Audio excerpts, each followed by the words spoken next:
Hello everyone. In advance, I'm going to apologize for any noises you might hear, any noises in the background and whatnot. I work right next to a highway, or live right next to a highway, I guess. And as you can hear, it's kind of loud. So I'll try to speak over it, but unfortunately, there's not much I can do at the moment. Um, in the last video, or several videos ago, I said that I would be going over this drone, and this is a drone that I have built using the Team Black Sheep Source One frame. Apologies in advance. This is not scripted. I'm just kind of going through what is on my brain. And integrated in it is a team. I'm sorry, is a Runcam, the Runcam 2 HD. Not the 4K version, the HD version. This currently is the other one that I'm waiting on a replacement board for, but this is the camera that I'm referencing, and you can kind of see the similarities. But yeah, so the main board, the main PCB is here. The battery is in here, and I'll get to that why that is in a sec. And of course, you have the camera. The camera is up tilted at 20 degrees. This is kind of like an endurance drone, mainly for taking videos, following stuff. Like I did a video a while ago. I don't believe I posted it to YouTube, but I did follow my truck, and that was actually pretty fun. I'm just messing around with this idea and going through it. Currently, the only thing that this dang thing needs is this top piece is currently printed in PETG. Before it was printed in PLA. I need to get it cut in carbon fiber, and then I'm going to pretty much redesign, redesign this kind of setup here that holds this camera to incorporate some buttons so that they're easier to access from the top, so you don't have to poke it with a screwdriver or something. Because every time you turn this on, you have to press. Well, first of all, when you power the drone on, it doesn't power on the camera. You have to press the power button and then press the record button. So you have to press that button twice, or hold and press, and then you can get a flight, or just hold it to turn it on.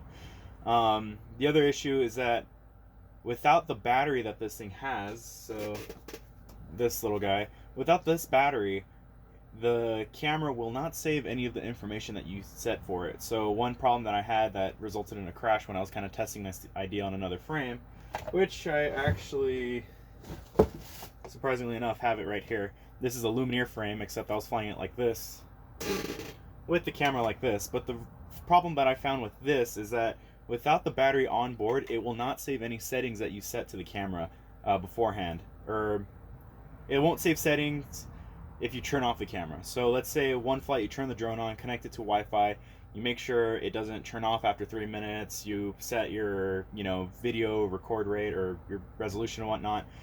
You'll get that one flight, come back, turn it off, all those settings you set up are gone. So I had to get the battery kind of in. I had to put that battery in here, and unfortunately I did have to sacrifice. I think these things are like, I don't know, a couple grams. I actually don't remember off the top of my head, but it did add a little bit of weight.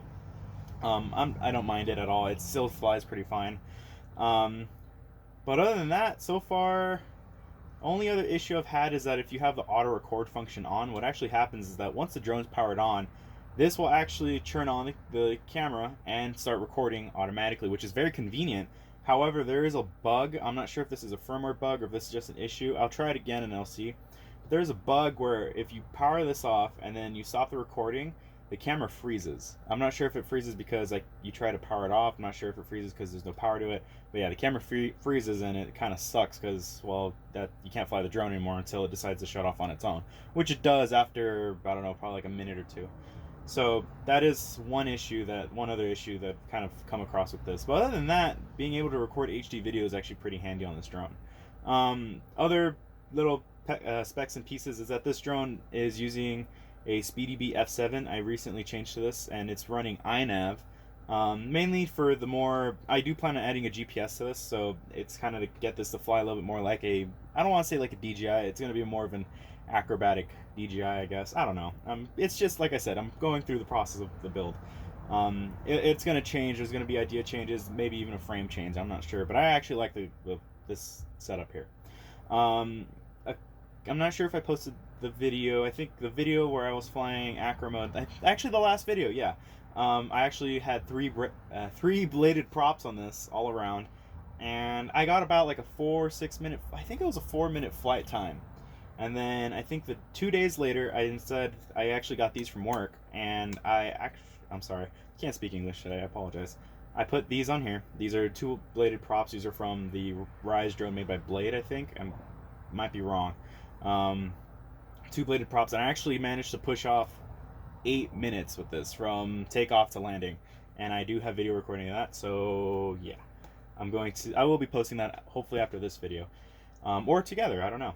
But other than that, so again, SpeedyBee F7 AIO, so it does have Wi-Fi capability, so I can connect through Wi-Fi or Bluetooth, or actually I believe it's just Bluetooth. There's a Spectrum 600 milliwatt video transmitter. It's nothing special. It's pretty dang lame, to be honest.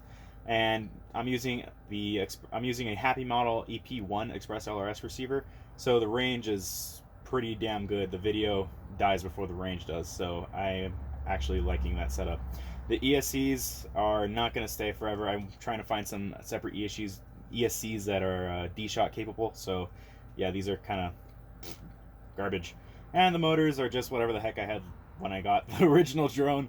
They're RCX 2205, 2350 kVs. So for this drone, I think they're pretty okay. The only thing this thing really needs is a good tune. I'm not too familiar with tuning myself, so I guess it's going to be a trial and error process for me, so I might have a crash or two. But as I make progress on this, I'll give updates. I'll probably only give updates on the main changes, maybe like design changes and whatnot. I do plan on setting... I'm sorry, I can't speak English. I'm so sorry. I do plan on releasing the models for this kind of setup for this frame. And I will be releasing them on Thingiverse or Thangs.com, either or, I don't really know. As well as this antenna mount and stuff, and then especially this Express LRS mount as well. I designed these parts. These I found on Thingiverse, and these are actually pretty nice. But the total weight of this guy with the strap, I believe, is 250 grams. I will go ahead and grab a weight to show you. I'll actually just take a photo of it and I'll add it in. But this thing is around 250 grams, unless something changed and I just don't remember. But yeah, that's the little update I wanted to do, or not really an update, but a showcase of this drone. If you want to follow any updates, I do post a lot more stuff on Instagram than I do on YouTube, so I just wanted to have something for the record, so if anybody else wants to replicate the build, or if anybody else wants to ask me any questions about this, I could have it somewhere, and we'll see what happens.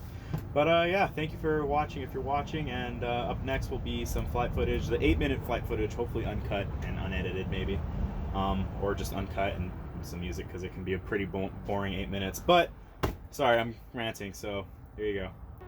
Have a nice night, day, bye.